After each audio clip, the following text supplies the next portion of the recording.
যদি ধার্মিকতার বিষয় চিন্তা করো, ধার্মিকতার বিষয় চাও, স্বর্গরাজ্যের বিষয় চাও। স্বর্গরাজ্যে কি আছে? অনন্ত জীবন। সমস্ত সত্যটা আর অনন্ত জীবন আছে। কিভাবে অনন্ত জীবনে যেতে পারবো সেই বিষয়ে তুমি আমি পরমেশ্বর পিতার কাছে আমরা যেন প্রার্থনা করি যে পিতা আমি স্বর্গরাজ্যে যেতে চাইছি। আপনি যখন আমাকে সন্তান বানিয়েছেন, আমি স্বর্গরাজ্যের বিষয়ে আমাকে জানান।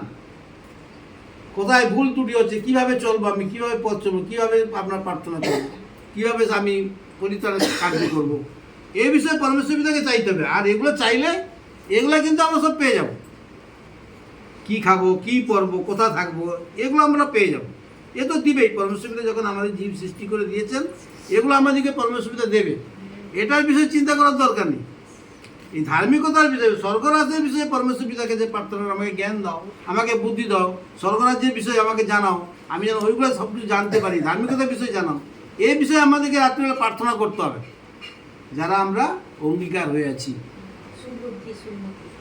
আর যারা অঙ্গীকার নেই, বিশ্বাসীজন আছেন, তাদের তো এগুলো প্রার্থনা করবেন, যেটা মনে আসবে করবেন, তাই না? আবার 6 কি বলছে দেখো, 6:7 কি বলছে দেখো, আর প্রার্থনাকালে তোমরা অনর্থক পুনরুক্তি করিও না।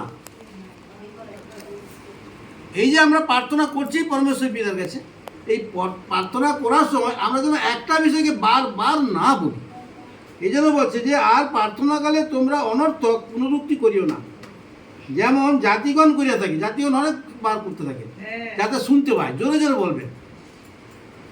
এই মনে পরমেশ্বর পিতা এই মনে উপরবেলা শুনতে পাইনি, একটু জোরে করে বলি, বারবার বলি, তো শুনতে পাবে।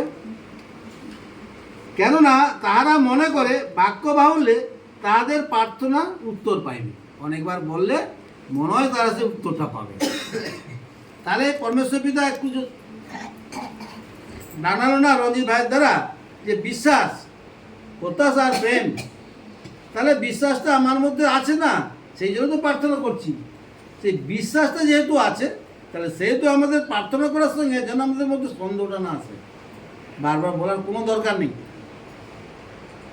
আমাকে যখন প্রার্থনা করে অনেকে বলে তাদের করে দেন না, করে দেন না, ওটা আছে তো, ওটা আছে না চলে গেছে। যে অস্থি যাত্রা বাড়িতে ছিল, আপনি একটু দেখুন দেখুন আর গেছে না আছে, তাহলে মনের মধ্যে কি আসছে? এটা করা যাবে না। এই জন্য বলছে যে তোমরা পুনরুক্তি করিও না।